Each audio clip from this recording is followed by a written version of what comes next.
네, 매주 화요일에는 구욱한 토론 여러분들과 함께하고 있습니다. 오늘도 어김없이 김진욱 전 더불어민주당 대변인 그리고 강상구 노회찬 정치학교 교장님 두 분 나오셨습니다. 어서 오십시오. 안녕하세요. 네, 안녕하세요. 네. 반갑습니다. 네. 사실 많은 분들께서 잠도 못 주무시고 저는 진짜 지난 한남 대첩 예. 네, 제가 진짜 사진 또 준비되면 보여주시면 좋을 것 같은데 너무 감동이었어요. 우리 젊은 그러니까요.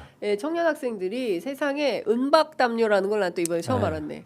우리 때는 없었는데 은박담요를 뒤집어 쓰고 우리 때 키세스 초콜릿처럼 맞아요, 그걸 맞아요. 표현하기를 키세스 초콜릿 위에 슈가 파우더. 아. 진짜 너무 문학적인 표현 아닙니까? 그러니까요. 문학적인데 이 슈가 파우더 아래에 있는 그 슈가 파우더가 눈이었잖아요. 그러니까요. 그 아래에서 움직이지 않고 그 윤석열 체포가 이루어지기를 기다리고 있었던 그분들의 그 마음, 네. 열정은 뜨거우나 네. 얼마나 추웠겠어요. 얼마나 힘들었겠어요. 지금 이 엄동설안에 국민들을 아스팔트 위에서 저렇게 고생시키는 정부, 저는 그 어떠한 이유로도 국민을 고생시킨 사람들은 정치인의 자격이 없다라고 보는데 네. 그 대표적인 사람이 윤석열이다.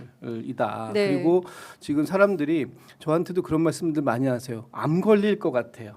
아유야. 그래서 아까 제가 네. 이 화병 유발자라는 표현을 좀 썼는데 네. 지금 많은 국민들이 매일같이 밤잠 못 자가면서 계속 지금 어떻게 됐지? 이 상황을 궁금해하고 있어야 하느냐. 이것이 과연 공권력이 바르게 쓰고 있는 것이냐 네. 하는 그런 부분에 있어서는 굉장히 안타까운 날들이 지나가고 있다. 그러니까, 예. 네.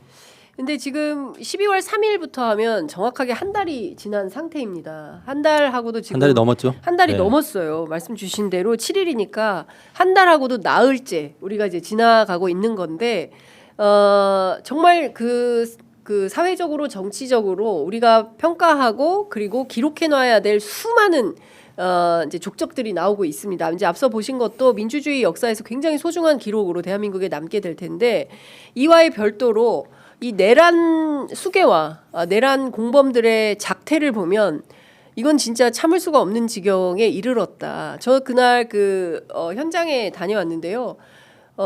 영장 집행하는 새벽만 하더라도 태극기 집회가 그렇게 많지 않았어요. 그런데 오후에 가니까 와, 그 육교를 지나갈 수 없을 정도로 그렇게 인산인해로 사람이 많더라라는 겁니다. 이렇게 대열이 점점 모이고 있으면 공권력은 집행하기가 더 어려워지는 거 아니겠습니까?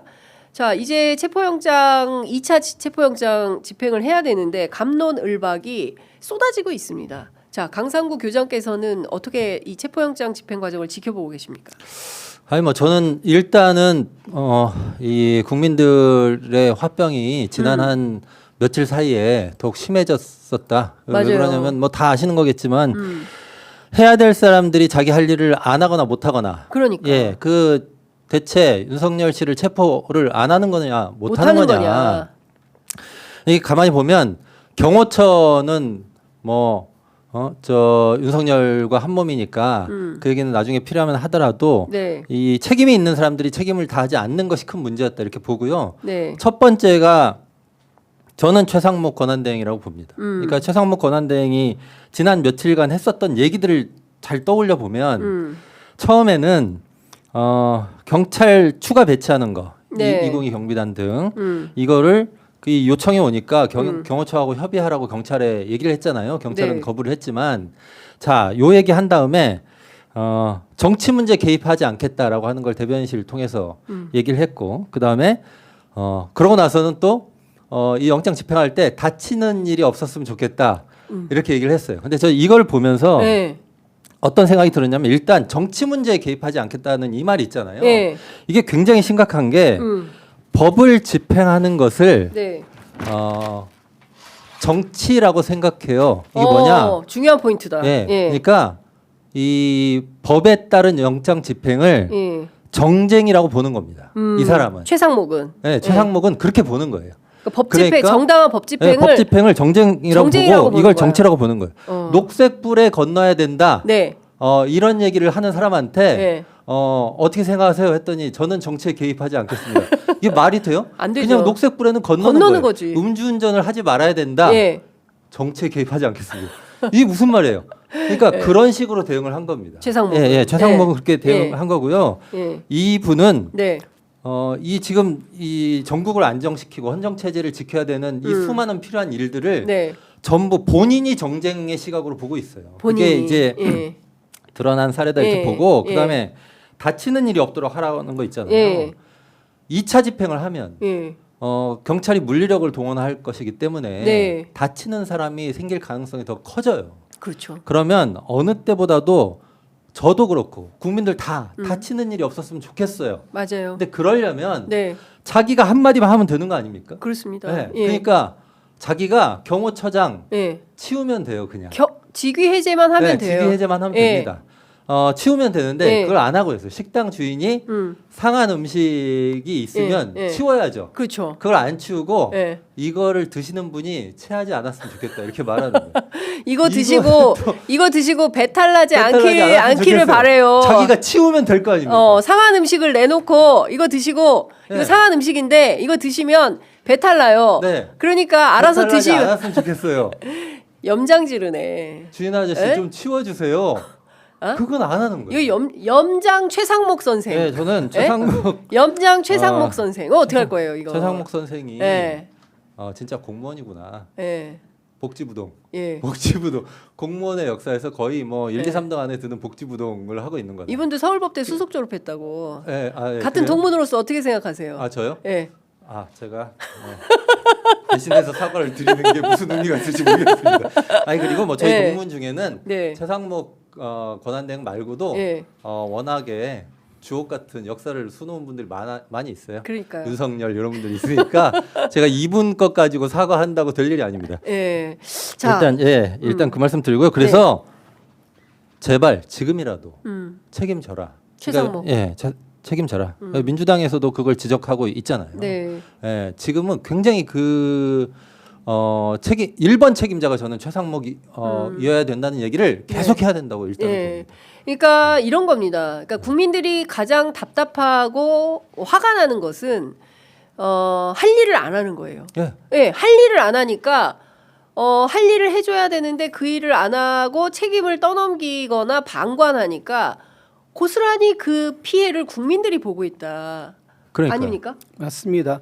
지금 방금 전에 뭐 좋은 그 비유들도 많이 주셨는데 네. 이렇게 복지부동 하고 있는 것도 문제인데 또 한편으로는 그 궤변을 만들어내고 그 궤변으로 지금 국민들을 특히 이 아스팔트 우파라고 하는 본인들은 뭐 애국 시민이라고 하는지 모르겠습니다만 이분들을 계속해서 정치적 선동을 하고 있고 이분들을 불러내서 오히려 이분들을 자신의 방탄용으로 인간 차벽 같은 걸 세우고 있는 네. 지금 그런 상황들이다. 예. 그것을 누가 하고 있느냐?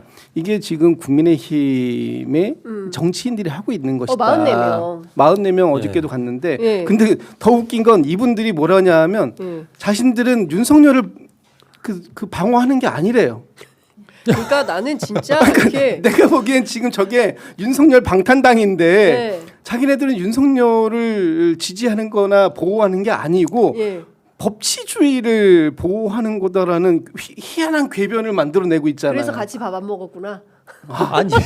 아니 김밥 천국에 갔으면 김밥 먹으러 간 거지 뭘 그러니까 왜 갔어? 식당에 가놓고 밥 먹으러 온 게 예, 아니다. 그게 말이 안 되잖아요. 아니 더 웃기는 건 네. 또 오세훈 서울시장도 이런 말을 하더라고요. 네. 공권력이 엄정해야 한다고. 근데 보니까 제대로 오랜만에 바른 소리를 한번 했나 보다 했더니 지금 이 용산 관저 앞에서 많은 시민들이 나와 계시잖아요. 네. 이분들에게 공권력을 행사하라는 그런 주문을 하고 있는 거예요. 그렇죠. 그러면 시민들을 사실상 다 지금 해산시키라는 거잖아요. 이것을 공권력의 바른 집행이다라고 보고 있는 이런 시각들. 네. 저는 너무나 그 화가 날 수밖에 없는 상황이다. 그러니까요. 네? 저는 그 국민의힘 44명 네. 숫자도 딱 좋더라고요. 네. 44. 44? 네, 왜요? 역사의 심판정에서 네. 죽어갈 것이다 이렇게 생각하는데 저는 이게 이분들이 뭐 무슨 경호처 취직했습니까? 거기 가가지고 네. 그게 다 서가지고 네. 얘기를 하는데 제가 네. 44명 이름을 네. 어젯밤에 네. 차분히 한번 읽어봤습니다. 아. 대구, 경북, 부울경이 한 반 넘어가고요. 어. 그다음에 이제 서울 뭐 이렇게 있고 예. 이런데 저는 이분들은 어제 개혁신당 천하람 의원 얘기했던 대로 네. 그 체포영장 집행을 막으면 네. 현행범으로 체포해야 해라. 된다고 보고 그 다음에 국민들이 반드시 기억할 거고요. 이 44명은 다음 총선 1순위 낙선자 명단이 될 것이다. 네, 낙선운동 해야 된다. 낙선운동 해야 돼요. 44명 상대로 낙선운동 예, 해야 그리고 된다. 이제 뭐 물론 이제 뭐 대구 경북이나 이런 데는 유권자들이 그러니까 이 지금 국회의원들이 네. 나는 대구 경북인데 나는 괜찮을 거야 네. 이렇게 생각하지만 예. 그것도 봐야 됩니다. 이제 대구 경북에 있는 시민들이 가만히 있지 않을 것이다 이렇게 보고 네. 최소한 국민의힘은 이 지금 44명이요. 44명만 안 가고 더 갈 수 있었는데 네. 연락을 쭉 돌렸는데 네. 간다는 사람이 너무 많아가지고 네. 44명에서 더 이상 연락을 끊은 거야? 안 해가지고 끊어서 44명이래요. 더갈수 이게 있었는데. 60명이 갔을지 뭐 80명이 갔을지 모르고요. 예. 그러면 이게 그냥 국민의힘의 당론 비슷한 거죠. 이게 그런 것이고 저는 그렇게 되면 다음 총선 때 어제 그 움직임으로 네. 우리는 한 몸이야. 이걸 이제 명확히 보여줬어요. 뭐 그 전에도 그렇게 행동하고 예, 있지만 예. 다음 총선 때 영남도 그렇고 예. 서울 수도권에서는 예. 뭐 국민의힘이 인서울 못할 것이다. 인서울이 안 네, 돼. 인서울 안 돼 이제. 국민의힘 인서울 못해. 인서울 못해. 아니 뭐 저 예. 수능 저 대학 입시에서 인서울 못하는 거는 상관이 없는데. 그건 뭐 가슴 아픈 예. 일이기도 하고 그다음에 서울 아닌 대학들이 뭐 안 좋다 이렇게 예. 얘기할 수는 없는 거지만 예. 정치권에서 인서울 못하는 것은 예. 그건 이제 완전히 뭐 저 예. 몰락하는 것이죠. 예. 저는 어제 일이 그렇게 보입니다. 예전에 2000년도에 그 시민사회 단체들이 낙선 운동을 펼쳤어요. 그래서 아예 2000년대 초반에 그랬죠. 2000년대 예. 2000년 낙선 운동 4월 총선 때 했었는데 그때 당시에 상당한 성과가 있었습니다. 그러니까 부패에 전력이 있는 사람들 대거 낙선을 했었어요. 아직도 저는 기억이 납니다. 그 용달차에 하얀 소복을 입고 되게 열심히 했죠. 막 이렇게 저 낙선 대상자가 예. 자기는 무고하다며 용달차를 빌려가지고 소복을 입고 막 돌아다니는 그런 어머니까지 나와가지고 그런 그렇습니까? 일들이 있었습니다. 이분들 예. 다음 총선 때 네. 다 잘못했다고 절하고 있을 거예요. 아니 절을 하든가 말든가 네. 다 기억해요. 네. 국민들이 그러니까. 기억하고 이 민주주의를 파괴하는 것에 대해서는 대한민국 국민들은 용서가 없다라는 생각이 좀 근데 듭니다. 저는 이제 한 가지 이제 다 동의하는데 네. 우려점이 있어요. 그러니까 이분들이 왜 이럴까? 네, 그건 이분들이 알죠. 왜 이럴까? 2017년도에 학습 효과를 본 거잖아요. 지금. 그리고 윤상현 의원이 대표적으로 얘기하잖아요. 야, 형이 경험해 보니까 1년만 지나면 사람들 다 잊어먹더라. 그런데 지금 이분들이 이렇게 당당하게 용산 관저 앞에 그것도 무슨 자기들 무슨 남산의 부장들 뭐 이렇게 영화 포스터 같은 거 보면 쫙 이렇게 서 있는 거 같은 거 맞아. 있잖아. 진짜 그러네. 그렇게 하고 예. 서 있는데 예. 이분들이 그런 거예요. 니들 지금 윤석열 방탄하러 간 거야? 그랬더니 아니래.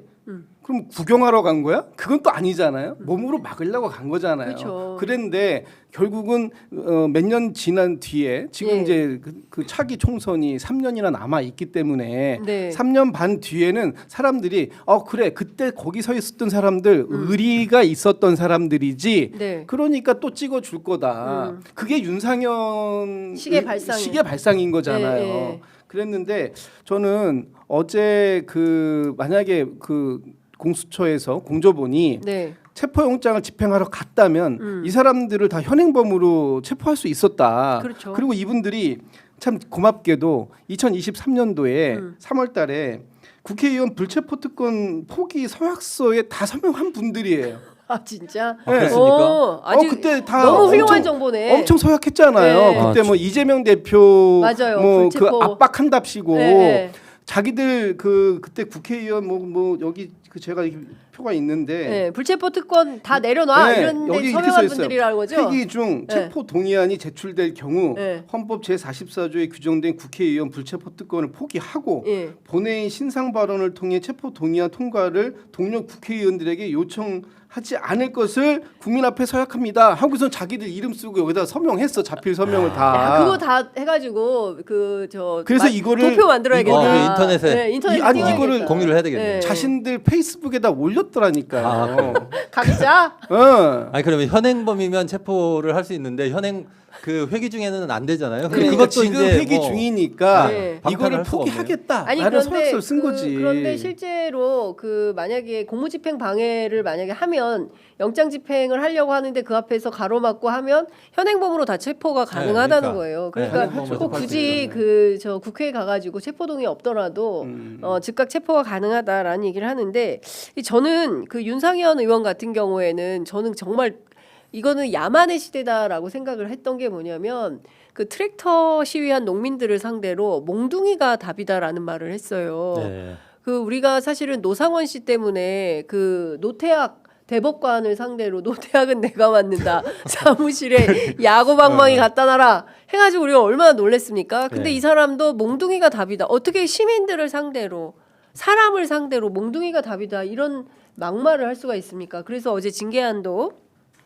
국회에 제출이 된 건데 이런 인식을 갖고 있다면 이 사람들 민주주의자가 아니죠. 그러니까 네, 국민을 민주주의자가 대리해서 아니- 국회에 아니죠. 갈 자격이 없습니다. 네. 그리고 공무집행방해로 현행범으로 체포되면 네. 근데 이게 지금 굉장히 심각한 사안이잖아요. 맞습니다. 네. 그냥 뭐 그 교통 혼잡 이렇게 정리하는데 가서 술 먹고 밀고 이런 정도가 아니고 내란범을 체포를 방해한 거죠. 근데 이렇게 중대한 사안의 경우에 이게 이제 실제로 공무집행 방해 혐의로 체포 이후에 법원까지 가게 되면 저는 이 중요한 공무집행 방해 혐의는 자격정지 몇 년 이렇게 맞기도 하거든요. 네.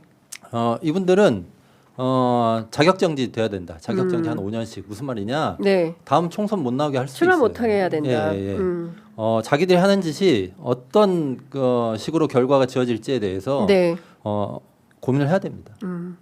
자, 지금 방금 전에 또 그 최상목 대행 입장이 또 하나 나왔는데요. 위기 대응에 총력전을 하겠다. 북한의 도발에 철통 같은 안보 태세를 갖겠다. 뭐 어쨌든 어제 이제 북한의 미사일 발사가 있었기 때문에 그에 대한 입장인 것 같은데요. 어쨌든 지금 중요한 포인트는 자기가 해야 될 일을 따박따박하면서 이 내란 상황을 종식시키는 것이다. 그거 말고는 그러니까 이게 외통수예요. 다른 길이 없어 네. 보입니다. 그러니까 여기에서 정치행위라고 정치행위에 자기는 개입하지 않겠다. 자기는 경제부총리이기 때문에 경제 문제에만 집중하겠다. 이러면 안 된다는 거죠. 지금 방금 말씀하신 위기 대응 총력전, 지금 우리 대한민국이 겪고 있는 가장 큰 위기 뭡니까? 윤석열 리스크 아니에요. 맞습니다. 이 리스크를 해소하지 않고 어떻게 지금 우리가 지금 처하고 있는 이 경제, 안보 이런 위기 상황을 극복할 수 있는가? 그러니까 전 잘못됐다고 보는 거예요. 첫 단추를 못 끼우고 있는데 저기 위에서부터 단추를 갖다가 다 끼워서 옷을 제대로 입겠다 이런 얘기하고 똑같은 얘기잖아요. 그러니까 좀 이거는 문제가 있다고 보고, 그리고 이렇게 원론적인 입장을 계속 낼 거라면 오히려 이 공권력이라는 것이라든가 아니면 법치주의에 대한 원론적 입장을 내줘야지. 네. 안 다치면 좋겠다. 이건 원론적인 것도 아닌 거잖아요. 그러니까 지금 입장을 너무 선택적으로 내고 있다. 그러니까 이분이 보니까 되게 선택을 잘하시는 분 같은데 뭐 재판관도 헌재 재판관도 세 분 중에 두 분을 그냥 임의로 선택하기도 하고. 네. 그때는 정치한 거잖아요. 네. 그렇죠. 그땐 정치한 거죠. 그게 정치잖아요. 네. 그러니까 정치에 개입하지 않겠다. 아니 지금 정치를 빼고 우리의 경제 사회 문화를 어떻게 얘기를 할 수 있겠는가? 지금 올해 들어서 우리 그 경제 성장률 전망치도 네. 0.4% 포인트가 빠졌어요. 네, 네. 그러니까 2.2를 전망했다가 예. 1.8인데 예. 사실 이것도 1월달에 우리가 이 윤석열 리스크를 어떻게 마무리를 지어서 해소하는 과정을 보이느냐에 따라서 네. 더 빠질 수도 있고 그렇지 않을 수도 있다. 네. 지금 이 상황이 오랫동안 지속되면 제가 볼 때는 1사분기는 거의 사실상 아무리 예산을 조기 투입한다고 해도 성장률을 올릴 수 있는 가능성이 별로 없어 보이니까 네. 그렇다면은 우리가 1.8이 아니라 1.5까지도 떨어질 수 있는 그런 굉장히 위기 상황이다. 예. 그 위기 상황 속에서 이렇게 말로 한두 마디 잘 준비하자, 잘 네. 대응하자 이 정도의 구호 가지고 정말로 효과를 볼 수 있겠는가? 저는 네. 굉장히 회의적이다. 그러니까 진짜 전형적인 공무원인 게 지금도 입장이 또 나왔는데요. 민생경제 회복에 총력을 다하겠다. 필요 예산 집행 즉시 착수하겠다. 이제 이런 얘기는 했습니다. 아니, 그러니까 집안 청소를 맡겼더니 네. 거실 한 가운데에 네. 쓰레기 더미가 엄청 많이 있어요. 네. 그 쓰레기 더미 이름이 정치예요. 네. 그리고 이게 조금 열면 거기 윤석열 네, 씨가 안에 있어요. 있어요. 안에 네. 있어요. 네. 근데 화장실을 열심히 청소하겠다. 부엌을 열심히 청소하겠다. 네. 이러고 있는 거예요. 네. 국민들은 네. 이게 청소 맡긴 집주인은 네. 근데 거실은 이렇게 물어보는 거죠. 네. 그 얘기는 안 하고 있는 거예요. 네. 네. 이게 예. 사실은 상식을 가진 사람이라면 예. 최상목 권한대행이 얘기하는 이런 종류의 얘기들이 있죠. 이게 다 핵심을 비껴가고 다른 헛다리만 짚는구나라는 걸 다 알아요. 네, 저는 왜 최상목 왜 네. 이러는 거예요? 왜 이런다고 보십니까? 어디에 노림수가 있는 거예요? 글쎄요. 노림수가 있는 것인지 네. 생각이 없는 것인지 네. 잘 모르겠는데 네. 일단은 최상목 권한대행이 원래 이제 윤석열 씨하고 예. 가까운 사이였다고. 상모가 네, 그러니까요. 네. 상모가 이렇게 뭐 불렀다는 윤석열 씨가 그렇게 거잖아요. 이름 부르면 너무 무서울 것 같아. 네. 이런 거 아니야? 네. 상모가 그러면 그 한동훈 네. 그 전 대표의 자세가 나오겠죠. 예, 또. 폴더 바로 나오죠. 네, 그렇게. 예. 그러니까 뭐 그런 이 자기들끼리의 인간적인 관계 뭐 이런 게 있을 거고 그다음에 예. 이분이 워낙에 엘리트로 쭉 살아왔잖아요. 예. 그 서울법대 나온 이후에 계속 엘리트로 살아왔단 예, 말이에요. 예. 좋은 자리에서 예. 예, 멋진 일을 하면서 예. 그러면서 만들어진 그 보수적 인간 관계망 같은 게 있을 거고 지금 뭐 엄청나게 압력이 들어가지 않겠습니까? 예, 그러니까 자기 입장에서는 네. 보수 쪽에서 압력 들어오죠. 예. 민주당이나 야당들 압력 들어오죠. 예. 이러니까 자기 입장에서는 뭐가 옳은지 그른지가 중요한 게 아니고 예. 그냥 양쪽에서 압력이 들어오는구나. 어. 이게 내가 지금 정치 한복판에 있구나. 아. 나 여기서 벗어나고 싶어. 어. 이렇게 생각할 가능성도 있다. 예. 그거 말고 뭐 근데 저는 그 얘기를 해요. 네. 저도 취재해 보면 어떤 얘기가 나오냐면 그 헌법재판관 2명 임명한 것도 큰일 한 거야. 그러니까 최상목이 예. 다른 거 바라면 안 돼. 우리 상목이가 말이야. 네. 2명 임명했으면 엄청나게 큰일한 건데 뭘 더 바래. 네. 이런 얘기도 합니다. 정치권 관계자들이. 참 한심해요. 한심해. 그러니까 그거는 그 사람 개인의 특징에 기대서 평가하는 거고요. 네. 근데 지금 그럴 때가 아니고 그렇습니다. 예, 권한대행이라는 자리가 무엇을 해야 되는 자리인가를 정확하게 인식하고 있는지를 우리가 비판적으로 평가하고 네. 계속 압박하는 수밖에 없는 거죠. 그러니까 이번 그 12.3 내란 사태를 보면서 우리 사회가 그동안 이렇게 굴러온 것도 참 신기하다.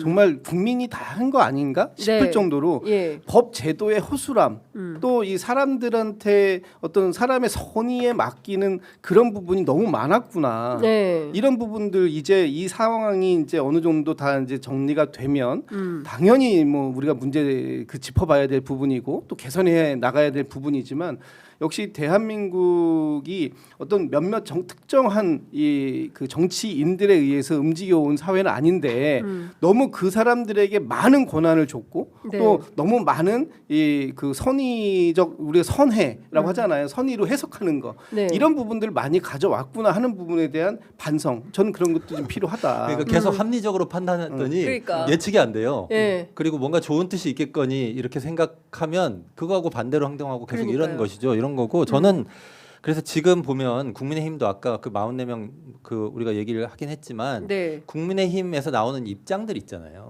뭐 각종 입장들을 가지고 우리가 논리적으로 반박하고 이런 건 계속 하고 있긴 합니다만 지금 중요한 건 그 논리 하나하나에 대해서 대응하는 거 한편으로 네. 그냥 해야 될 일을 따박따박 집행하는 거라고 생각해요. 그러니까 이런 국면에서는 네. 말싸움하는 게 아니고요. 정말 실질적으로 힘을 보여주는 조치. 저는 그거의 핵심이 윤석열 체포라고 맞아요. 봅니다. 윤석열이 체포되고 나면 그러니까 체포가 애국이다. 이런 말이 네, 나와요. 그러니까 예. 그 인생도 체포도 다 타이밍이에요. 그렇지 않습니까? 네. 근데 지난번에 타이밍 공수처가 한번 놓쳤죠. 그랬는데 이번에는 정말 타이밍 놓치지 뭐 이미 늦긴 했지만 네. 체포를 하고 나면 헌재 재판관 2명 임명하고 나서도 그때 뭐 말들이 많았는데 그러고 말았잖아요. 그때 그렇죠. 등장했던 논리들은 다 없어졌습니다. 네. 그러니까 논리에 대응하는 게 아니라 그 논리들을 밟고 가야 돼요. 이제부터는. 네, 그래서 맞습니다. 필요한 일을 따박따박 해야 되고 어느 때보다도 공수처가 할 할 일을 해야 되는데 할 수 네, 있을지 모르겠네요. 그러니까. 공수처가 어제 이 왔다 갔다 하는 모습들 사실은 뭐 그런 거 있잖아요. 뭐 나를 괴롭히는 시어머니보다 그 옆에서 말리는 신우이가 더 더 밉다. 밉다고 어제 이 공수처가 신우이의 모습이 아니었던가. 오히려 지금 윤석열 이 내란 혐의자 피의자 윤석열의 체포를 못 하고 있었던 게 이 윤석열의 거센 저항보다 예. 이 무능한 공수처 때문에 그런 게 아니었느냐라는 비판이 이제 어제 그 하루 종일 그렇죠. 있었던 것 엄청 같고요. 맞습니다. 예. 지금도 이 그 체포 영장이 재발부되면 예. 그때부터 이제 다시 검토해서 준비하고 이렇게 하겠다 그러는데 예. 아니 무슨 소리예요? 이미 한번 발행이 발부가 됐던 거고 재발부는 사실상 요건이 더 가볍고 네. 더 빠르게 이루어질 거라고 보면 그거를 신청하는 순간 네. 바로 다시 그 체포 계획을 수립하고 나오는 순간 바로 즉시 그 집행하겠다라는 그런 각오도 없이 지금 여전히 이 상황을 끌고 가고 있는 이 공수처가 답답하다. 그러니까 저는 공조수사본부 내에서 그러니까 어제 뭐 논란이 많다가 결국 하던 대로 하기로 했잖아요. 그러니까. 근데 실제로는 하던 대로 하면 안 된다고 봐요. 그러니까 아까 신우이 말씀하셨는데 오동훈 신우이가 예. 뭐 자기가 뭐 의도했는지 어쨌는지 모르겠고 국민의힘 추천이다 뭐 이런 얘기가 있어서 이 사람 무슨 꼼수가 있는 거 아니야? 네. 꿍꿍이가 있는 거 아니야? 이런 얘기도 있었지만 어쨌든 지금은 네. 어제 논란 이후에 공수처가 뭘 많이 하려고 하면 안 됩니다. 네, 이제는 예. 협조하기로 했고 공조수사본부의 틀은 그대로 유지하지만 예. 경찰에 예.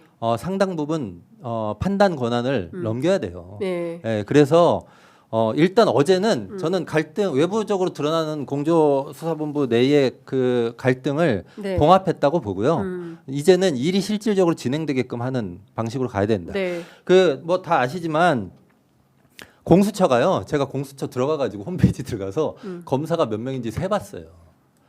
그때 11명인가 12명인가 그렇더라고요. 네. 원래 임명도 안 정원이 하고. 25명이잖아요. 네. 그런데 네. 지금 그 정원의 절반 정도밖에 안 되어 있어요. 근데 명태균 수사하는 창원지검 네. 야, 명태균 그 케이스가 커가지고 네. 서울로 올려야지 거기서 못해라고 했던 그 창원지검이 검사가 30명이 넘습니다. 예. 거기에 3분의 1이에요. 공수처가. 거기에 또 10명 넘게 또 파견 파견도 또 하고. 보냈잖아요. 네. 근데 공수처가 예. 그러니까 공수처의 문제는 자기가 할 수 없다는 걸 알았을 텐데 네. 사건을 이첩받은 것에서 시작했다고 보고요. 그러니까 동네 병원이 대형 병원에서 하는 심장 수술을 우리가 할게 하고 가져온 거예요. 이게 됩니까? 안 되는 거죠. 네. 막상 심장을 열어봤더니 너무 무서운 거예요. 예. 도망친 거죠. 그래서 저는 지금은 예. 공수처가 뭘 많이 하려고 하면 안 된다. 네. 예, 오히려 공조수사본부 튼 유지한 상태에서 예. 경찰이 자기 역할을 할 수 있도록 그렇죠. 예. 좀 명백하게 지금 역할 조정을 하는 게 좋겠다 이렇게 생각합니다. 그러니까 공조본에 그러니까 깨지 않는 가운데 실제로 그 국수본이 세게 수사의 주체가 되는 것이고 그다음에 그 어쨌든 이게 다 엮여 있잖아요. 그러니까 경찰은 내란에 대한 수사권은 있지만 기소권과 네, 저기 그러니까요. 그 또 하나 뭐죠? 저 영장 기소권과 청구권 이런 게 없죠. 영장 신청은, 청구권을 네, 못 이런 게 하잖아요. 없으니까. 그러니까 영장은 또 공수처가 신청할 수 있는 거잖아요. 근데 공수처가 수사하고 난 이후에 결국 기소는 또 검찰이 또 해야 되는 되고. 이런 상황들 때문에 사실은 특검이 빨리 통과가 됐어야 되는 거예요. 내란 특검이 이번 주 내일 모레 내일 정도인가요? 내일 그 재표결 오늘이 내일이요. 내일 재표결이 있을 텐데 사실은 이게 지금 가장 시급하게 통과가 되어야 되는 것이고 이 수사권 권한의 문제 또 체포 영장을 집행하는 문제 이거 가지고 벌써 아까운 시간을 거의 한 3주 가까이 썼단 말이에요. 네. 언제까지 계속 이거를 가지고 이러고 있어야 되는지도 답답하고 네. 그 사이에 사실 경찰과 이 공수처가 공조본을 만들어서 이 나름의 수사를 진행하고 있는 사이에 이 특검이 만들어지고 그 특검에게 모든 것을 다 이첩시켜서 특검이 그때부터 기소 그다음에 기소 유지 뭐 여러 가지 것들을 종합적으로 할 수 있게끔 어떤 중간 브릿지의 역할을 좀 해줬어야 되는데 그런 부분들을 전혀 못했다. 이런 평가는 또 분명히 해야 될 것 같고 네. 저는 지금 뭐 민주당에서 노력을 많이 하고 있는 걸로 알고 있습니다만 국민의힘의 이 의원들을 좀 개별적으로 더 설득 작업을 해야 된다. 그래서 사실 이 내란 특검 부분은 뭐 국민의힘이 자꾸 이렇게 얘기합니다. 그동안 열몇 번의 특검 중에 여야가 합의 안 된 특검이 어딨냐? 있지요? 왜 없어요? 지난번 그 2017년도에 박근혜 특검도 사실 여야가 합의 안 된 거를 그렇죠. 한 것이고 거기에서 그 당시에 지금의 국민의힘이 네. 아무 아무 말 못했던 건 어쨌든 대통령이 소속되어 있는 정당에서 특검을 추천한다라는 게 이게 말이 되냐? 잠시만요. 지금 속보로 지금 한남동 관저 차량들 얘기가 나오고 있는데요. 캐딜락 차량 여러 대가 지금 관저에서 빠져나가고 있다라는 보도가 좀 나오고 있습니다. 대통령이 타는 차량은 그 캐딜락 차량은 대통령의 경호 차량들이에요. 경호 차량들. 근데 이게 두 가지 가능성이 다 있어요. 예. 지금 진짜로 윤석열 대통령이 이동을 하는 거일 수도 있고요. 진짜로. 또는 그 이동한 것처럼 이 시선을 분산시키려고 하는 것도 있어요. 두 가지 중에 어떤 건지 모르겠습니다만 네. 일단 대통령이 타는 차량이 여러 대가 있어요. 예, 다 예. 방탄 차량인데 예. 승용차로 된 것도 있고 이 또 SUV로 된 것도 있고 그리고 그 대통령의 차량의 앞뒤 이 경호를 캐딜락 예. 그 까마가 큰 거 있잖아요. 예. 이 차량들이 쓰고 그 예. 앞에는 예. 또 이 경찰 컨보이 하는 오토바이든 그리고 네. 맨 뒤에는 심지어는 앰뷸런스까지 대통령이 이동하는 행렬에는 네. 기본적으로 구비되어야 하는 차량들이 있어요. 근데 세트죠. 근데 이게 지금 움직이고 있는 것이 네. 과연 진짜 대통령이 타고 다른 모처, 경호처가 아니 지금 관저가 아닌 다른 뭐 아까 얘기한 국방부 벙커라든지 네. 아니면 다른 여러 곳에 있는 예. 비밀 시설들 안가 이런 데로 옮기려고 하는 것인지 아니면 지금 여러 가지 상황들이 나오고 있으니까 거기에 혼선을 주기 위해서 네. 또 이런 식으로 위장된 이동 전술. 지난번 출퇴근도 이렇게 위장했다는 맞아요. 거 아니에요? 위장 출퇴근해. 맞네. 출퇴근도 출퇴근도 못해. 이렇게 이런 식으로 해. 위장 위장했잖아. 한번 해본 거니까. 네, 경험자야. 한 번이 아니라 경험자야. 여러 번 해봤기 네. 때문에 고기도 먹어본 사람이 먹는 거죠. 그렇죠. 할 수 있다. 그러니까 네. 지금 이것을 무조건 이동한다라고 단정할 수는 없고 지금 저기 어떤 상황들을 지금 가지고 가려고 하는 의도가 뭔지를 파악해 보는 게 중요하다. 근데 지금 댓글창에 그 현상금 걸고 지명수배해야 된다.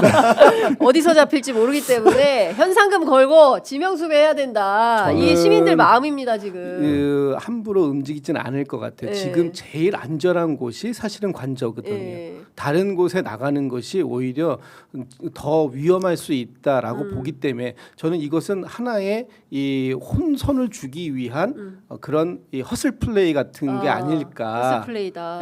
라고 그 가능성도 네. 있어 보입니다. 아니 뭐 저는 그 밖에 나가면 네. 시민들이 있잖아요. 네. 방금 시민 저 우리 댓글에서 그 보셨던 것처럼 시민들이 다 감시자예요. 그러니까 5천만 개의 CCTV가 있는 것이고요. 네.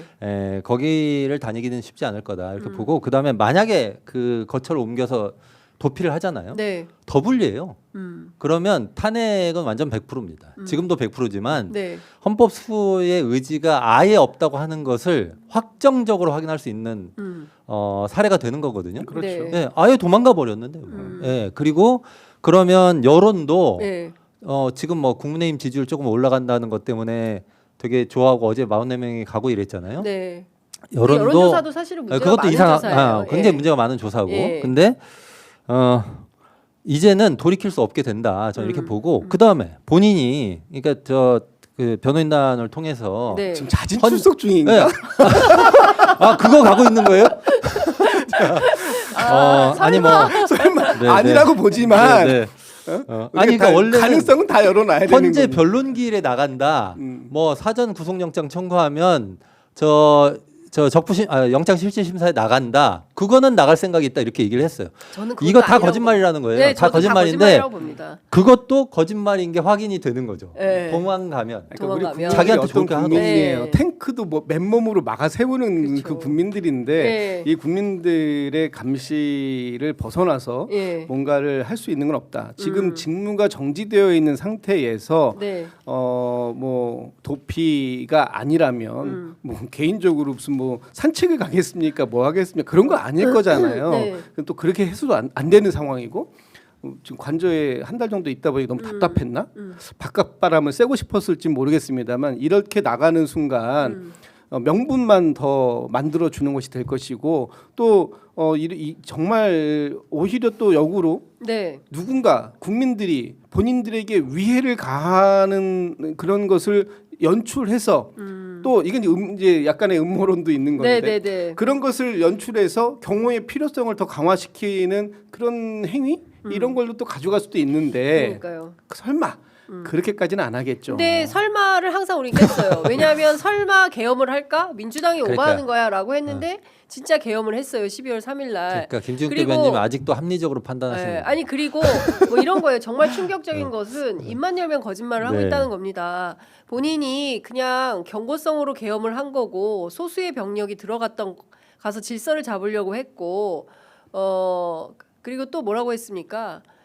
이것은 내란이 아니고 소란이다. 뭐 이런 네. 등등의 주장을 했지만 실제로 어제 확인된 것만 하더라도 실탄이 5만 발이 넘게 지급이 됐었던 걸로 확인이 되고 네, 있어요. 57,700 몇십 발. 그러니까 그럼 사실상 한 6만 발에 해당하는 그 총알을 어디다 쓰려고 했었던 거냐. 그리고 지금 이 순간에도 케이블 타이 400개 준비하라고 했었다는 거잖아요. 경호관들에게 자기들 잡으러 오는 경찰을 오히려 케이블 타이로 묶어라. 그리고 발포해라. 물론 박종준 경호처장 자기는 그런 적이 없다라고 입장을 밝히고 있지만 실제 사병들 동원한 바 없다라고 계속 하고 있는데 체증으로 다 확인했다는 거잖아요. 경찰이. 네. 그러니까 드러난 사실도 인정을 안 하면서 버티는 겁니다. 거기에다가 살수차 요구했다는 거잖아요. 그 백남기 농민 때처럼 지금 한남동에 와 있는 청년 학생들을 밀어버리려고 했었던 거 아닌가. 너무 암담하고 끔찍한 생각이 그런 듭니다. 모든 부분들이 다 수사를 다시 해야 될 부분이에요. 네. 네, 이거는 맞습니다. 그냥 우리는 그런 적 없어요라고 얘기했다고 해가지고 그러세요 이런 할 문제는 아니다. 이건 분명히 수사를 해야 되는 것이고 공수처에서 1월 3일 날 철수하고 난 이후에 기자들에게 발표한 내용 중에 보면 마지막에 가니까 경호원들이 개인 화기로 무장을 하고 있던 사람들이 있더라라는 그러니까. 거잖아요. 네. 그럼 그 개인 화기라는 게 우리가 소위 얘기하는 경호원들이 차고 있는 권총 정도를 얘기하는 건지 아니면 이 소총이라고 하잖아요. 이렇게 기관단총. 기관총 같이 생긴 장총이라고 얘기하는 그걸 우리가 소총이라고 부르는데 이런 걸 무장하고 있었는지 그렇다면 이 사람들이 그냥 총을 차고만 있는 건지 그 총에는 실탄이 장착되어 있었는지 다 수사로 확인해야 될 부분이고 네. 거기에 마지막에 이 집행을 막아섰던 사람들 이 사람들의 신원도 다 확인을 해봐야 되는 것이고 또 거기에 군인 사병이 동원이 됐던 것이 있었던 것인지 아니면 단지 이 경호 그 처에 소속되어 있었던 사람들만인 건지 다 지금 모든 것들이 수사를 통해서 밝혀져야 될 것들이 더 많아졌다. 네. 이런 생각이 들어요. 그렇습니다. 저는 뭐 케이블 타이 이런 얘기 계속 나오니까 네. 그렇게 하지는 않겠지만 그 마음 같아서는 경찰이 이번에 체포할 때요. 네. 수갑 쓰지 말고 케이블 타이 썼으면 좋겠어요.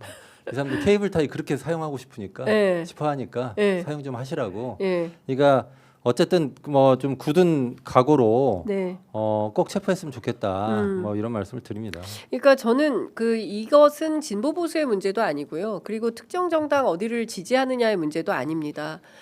중요한 것은 대한민국의 헌법 질서가 제대로 작동되는가 아닌가. 그러니까 국제사회가 보고 있는 표준이 그러하기 때문에 그렇습니다. 그러니까 이 문제가 해결이 안 되면 대한민국 정상화가 안 되는 겁니다. 그렇기 때문에 저는 이 문제는 진짜 온 국민의 어떤 집단지성의 힘으로 이 고비를 넘지 않고 어떻게 다른 해법이 있겠습니까? 그러니까 이게 옳고 그름의 문제고 맞아요. 제가 아까도 2번이나 말씀드렸는데 녹색불에 길을 건너라가 네. 좌파는 뭐 녹색불에 건너고 우파는 빨간불에 건너고 그래요. 그냥 녹색불에 건너는 것은 옳고 그름의 문제예요. 헌법 네. 질서를 지키는 것은 예.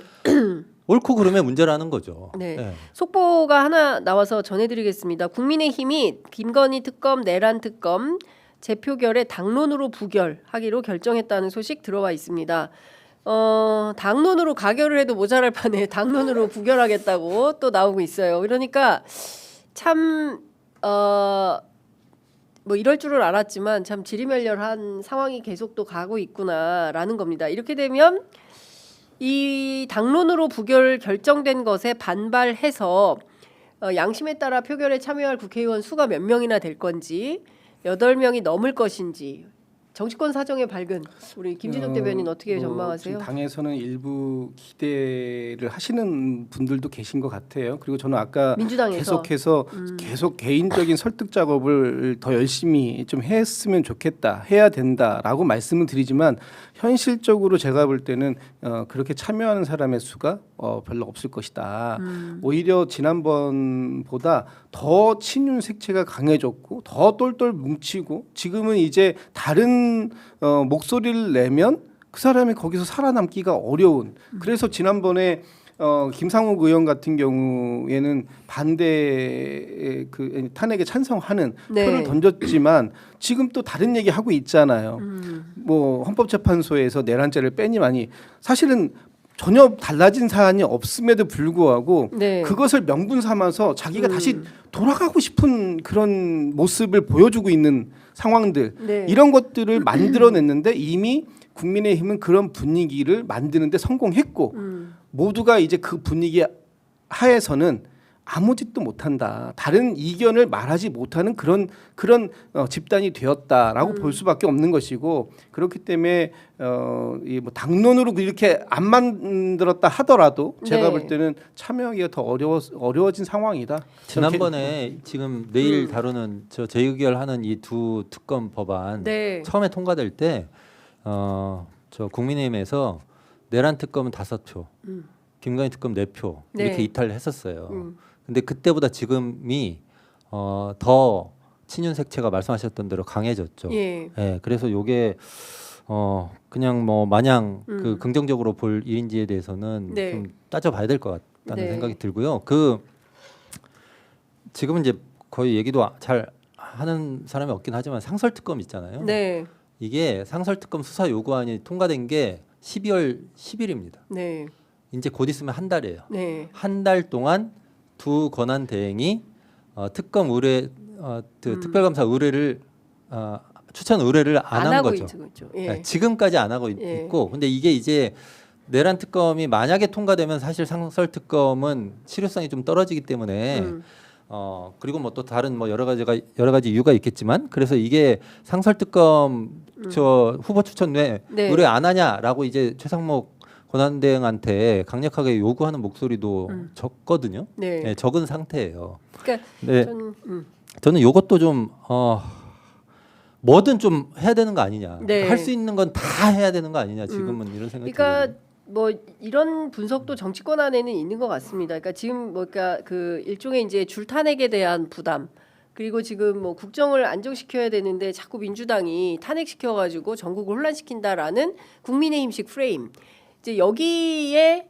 일정 정도 민주당도 동요하는 측면이 있어 보여요. 그런데 최상목 대행이 이런 방식으로 끊임없이 내란의 협조 또는 공범에 해당하는 행태를 보인다고 한다면 그러면 그 다음 수순으로 넘어가는 건데 이주호 사회부총리는 더하면 더했지 덜할 뿐은 아니다. 그렇죠. 예, 그렇기 때문에 실제로 싹 다 탄핵이 필요하다. 국무위원들 전부 그만두게 해야 된다라는 주장과 동시에 그만두면 그 다음에는 차관들이 나서서 하는데 차관들 또한 사실은 믿기 어렵다. 이분들이 어떤 선택을 할지 모른다. 그렇게 되면 혼란이다. 여기서 정리가 되어야 한다. 이제 이런 얘기를 하는 겁니다. 그래서 제 생각에는 이거를 일소에 해소하는 방법은 사실은 마땅치는 않고 결국은 어쨌든 간에 정권 교체라는 방식을 통해서 네. 정부를 새롭게 바꾸는 방법 말고 지금에 있는 이 상황을 하나씩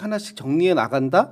이거는 사실 굉장히 어려운 얘기죠. 그러니까 집을 지을 때도 싹 그 부수고 허물고 새로 짓는 것이 훨씬 빠르고 편한 방법인데 계속해서 리뉴얼을 하는 방식으로 가다 보면 이것이 원래 생각했던 그림대로 나오지도 않고 그다음에 비용, 시간 이런 건 훨씬 더 들어가요.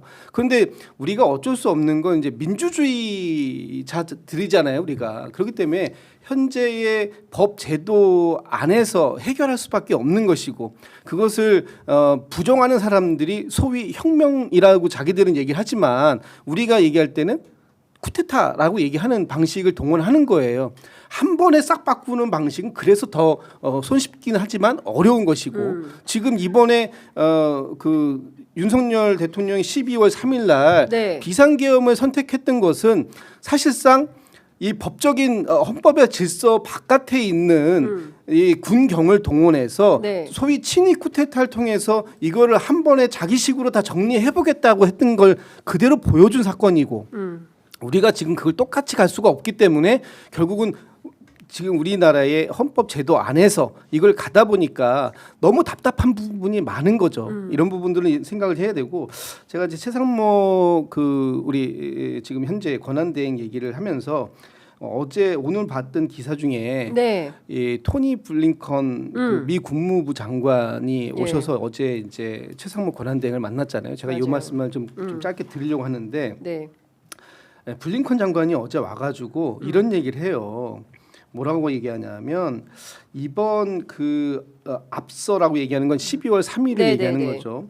윤 대통령이 취한 비상계엄 조치에 심각한 우려를 한국 정부에 직접 전달했다라는 걸 얘기하잖아요. 그러면서 뭐라고 얘기하냐면 한국이 지금 국민들이 놀라운 민주적 회복력을 보여주고 있는데 더 중요한 것은 앞으로 헌법 법치에 입각해서 앞으로 나아갈 거라는 걸 기대한다 이런 얘기를 해요. 네. 그 얘기는 뭐냐면 두 가지 의미인데 하나는 어쨌든 지금의 이 상황을 또 다른 하나를 제압하기 위해서 또 다른 불법이라든지 아니면은 이 어떤 혁명과 같은 방식이 아닌 민주적인 방식으로 잘 해달라라는 것이고 또 하나는 더 크게 보는 것은 헌법 질서를 지키는 걸 강조하는 것에 대해서 저는 여기에 윤석열 대통령의 이 내란 행위에 대해서 정확한 그 사법적 판결이 나와야 된다. 그것만이 한국이 앞으로 더 앞으로 나아갈 수 있는 방법이다라는 걸 제시해줬다고 보는 거예요. 그래서 지금 이 공권력에 대해서 이렇게 제가 지난번에 한번 소도라는 표현을 썼잖아요. 네. 용산 관저가 더 이상 공권력의 영향력이 미치지 않는 소도로 남으면 안 된다. 여기라도 대한민국 국민은 그 누구라도 열애 없이 단 한 명의 열애자도 없이 법 앞에서는 모두가 평등하고 이렇게 공권력을 막아서는 행위에 있어서도 엄히 이 공권력이 엄정하게 집행되어야 한다라는 부분을 보여주지 않는다면 그렇죠. 우리 대한민국을 바라보는 전 세계의 시선은 차갑게 식어갈 것이다. 이런 말씀을 드리고 싶습니다. 저 어제 블링컨 장관 왔을 때 두 가지 굉장히 인상적이었어요. 첫 번째는 조태열 장관, 우리 외교부 장관 조태열 장관. 그 계엄 터지고 나서 골드버그 대사가 계속 전화했는데 전화 안 받았어요. 그렇죠. 전화 씹었어. 그래놓고 블링컨 장관 오니까 엄청 친한 것처럼 확 끌어안고 어깨 툭툭 치고 막 그러더라고요. 전화도 안 받던 사람이 얼마나 비겁한지. 대한민국의 이 소위 그 엘리트 집단의 그 기회주의와 비겁함이 네. 조태열 모습에 고스란히 있더라. 그러니까 저런 사람들이 전부 외교한다 뭐 한다 하면서 자기 권력과 이득은 챙기지만 실제로 국민적 이익에 부합하는 행동을 하고 있는지 하나 하고요. 또 하나는 이제 블링컨 장관한테 그 외신 기자가 질문을 해요. 한국은 민주주의 국가인데 저 북한의 김정은하고 다를 게 없는 행태를 하고 있는 것에 대해서 당신은 어떤 생각이냐라고 물어보니까 블링컨이 한숨을 쉬어. 할 말이 없는 거예요. 진짜 가치 부끄럽습니다, 동맹 그렇습니다. 윤석열 대통령 현직에 있을 때 무슨 얘기 제일 많이 했습니까? 한미일 중심으로 해서 민주주의 가치 동맹을 얘기했던 사람이에요. 그런데 민주주의를 위협하는 존재가 돼 있습니다. 그리고 사태가 터지니까 대한민국의 국무위원 특히 외교부 장관이라는 사람 전화도 안 받아요. 이제 고별 방문이라고 하는데 이 한국이 정말 민주주의로 추앙받는 전 세계가 주목하는 민주사회 국가고 얼마나 많은 국민들이 피를 흘려서 이룩한 민주사회입니까? 근데 이거를 그냥 한 번에 허물려고 했던 이 작태에 대해서 외신과 외신은 주목하고 있고 또 미국 스스로가 대한민국을 응원하고 있다. 이제 앞서 말씀 주신 대로 전 두 장면이 너무 기가 막혀가지고 말씀을 좀 드리고 싶었습니다. 네. 네, 제가 오늘 노트북 가져왔는데 토니 네. 블링컨 치니까 네. 연관 검색어로 네. 토니 블링컨 잘생김 이렇게 뜨는데요. 이게 고별 방문이잖아요. 네. 이게 이제 이 개인의 고별 방문인데 음. 뭐 저 정권도 바뀌고 이렇게 하니까 근데 이게 진짜 잘못하면 진짜 이 민주주의 국가가 아니기 때문에 더 이상 네. 우리 너희들하고 안녕이야 이렇게 될 수도 있어요. 그렇죠. 예, 진짜 고별일 수도 있어요. 아니 되게 웃기는 게 북한에 대해서 공격하고 러시아, 중국에 대해서 비판하면서 똑같은 짓을 하고 있는 거잖아요. 그러니까요. 네. 왜 거기랑 항상 연대해야 우방 돼. 얘기하고 그러니까 우방 북중로하고 얘기하고 같이 가야 돼. 뭐 한미 동맹 얘기하는데 얘기하면서 얘기 좀 들어라 제발. 그러니까 얘기 좀 네. 들어라 제발. 예.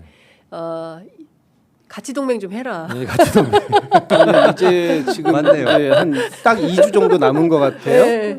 트럼프 이제 2기 행정부 네, 네. 체제로 예. 이제 들어가기 전까지 딱 2주 정도 남았는데 오늘도 기사를 보니까 지금 미국에서 우리나라에 대사 대리를 파견했어요.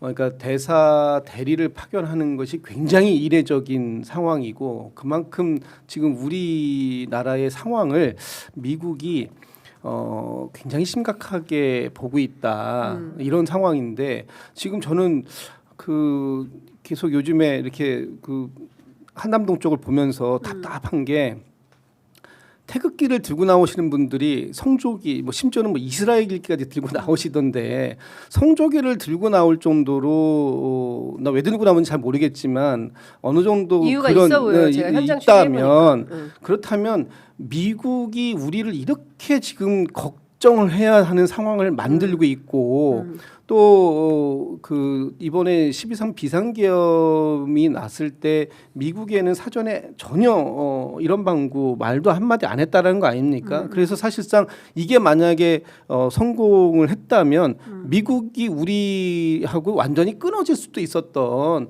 이런 무지무지한 그 계획을 세웠던 사람들을 방탄하겠다고 또 그 사람들을 지지한다고 이렇게 할 수가 있는 것인가? 진짜 보수의 가치는 뭔가?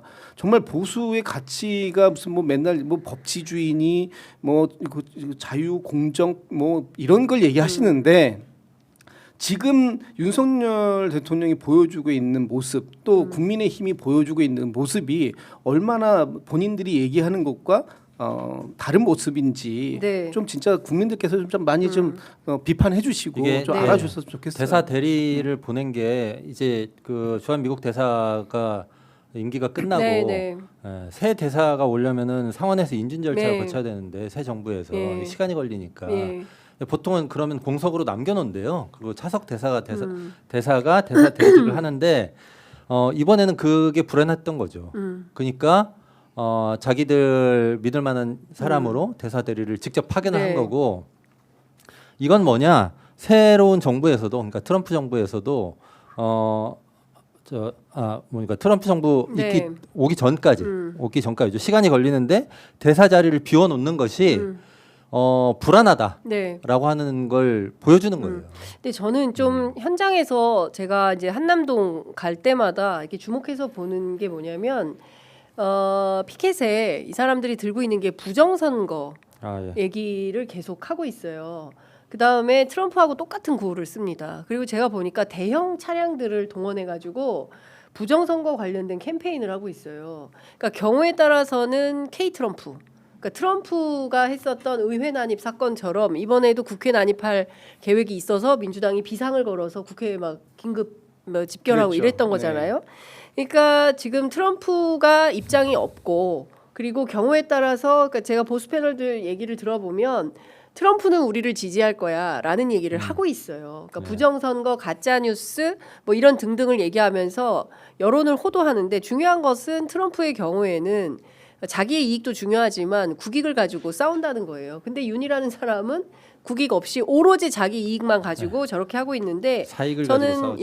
미국 같은 경우에는 잘 봐야 된다. 그리고 트럼프가 어떻게 나올지, 그러니까 우리가 알고 있는 기존의 미국 노선과 똑같이 볼지 아니면 트럼프만의 독특한 시각으로 윤을 해석할지 이것은 조금 블랭크로 놓고 우리가 판단을 해봐야 된다라는 생각이 좀 듭니다. 저는 진짜 우려가 진짜 저의 개인의 기우이기를 바라고 네. 그런 일이 없었으면 좋겠다 생각하지만 지금 헌법재판소에서 탄핵이 인용됐을 때 이것에 대해서도 부정하고 불복할 가능성이 있어 보인다. 네, 정말 네. 심히 우려가 된다. 특히 또 그 지금 윤석열 변호인들 측에서 얘기하고 있는 어떤 것들 또 국민의힘의 정치인들이 얘기하고 있는 것들 네. 이런 것들이 하나하나 지금 어떤 불복을 위한 빌드업을 하고 있는 게 아닌가라는 네네. 생각이 들고 그 빌드업 과정 속에서 이분들이 참여도 돼서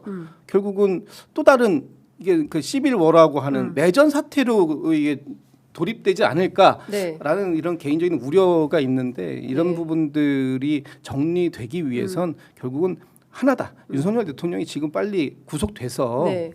합당한 법의 처벌을 예. 받아야 된다. 책임을 그렇습니다. 져야 된다. 예. 여기로 다시 네, 귀결이 그렇게 된다. 그러니까 네. 다시 또 그 결론은 버킹엄이에요. 그러니까 최상목이 자기 역할 해야 되고, 네, 그렇습니다. 그리고 최상목이 자기 역할 하도록 도무지 역할을 안 할 것 같으면 결국에는 민심이 움직일 수밖에 없습니다. 주말에 다 하나씩 사세요. 은박담요. 아 예. 네. 은박담요. 우리 모두 키세스가 됩시다. 예. 예. 그렇게 하지 않는 한 네. 이 상황이 돌파되기는 어려울 것 같다라는 생각이 좀 듭니다. 정치권에만 맡겨놔서는 안 되겠다라는 생각이 자꾸 듭니다. 이게 언제까지 이게 길어집니까? 이거 빨리 끝내고 정상으로 돌아가야죠. 예. 자, 오늘 두 분 말씀은 여기까지 들어야 될 것 같습니다. 20분이나 무려 더 시간을 내주셨습니다. 말씀 잘 들었습니다. 고맙습니다. 네, 고맙습니다. 감사합니다. 승리. 부러워. 구호로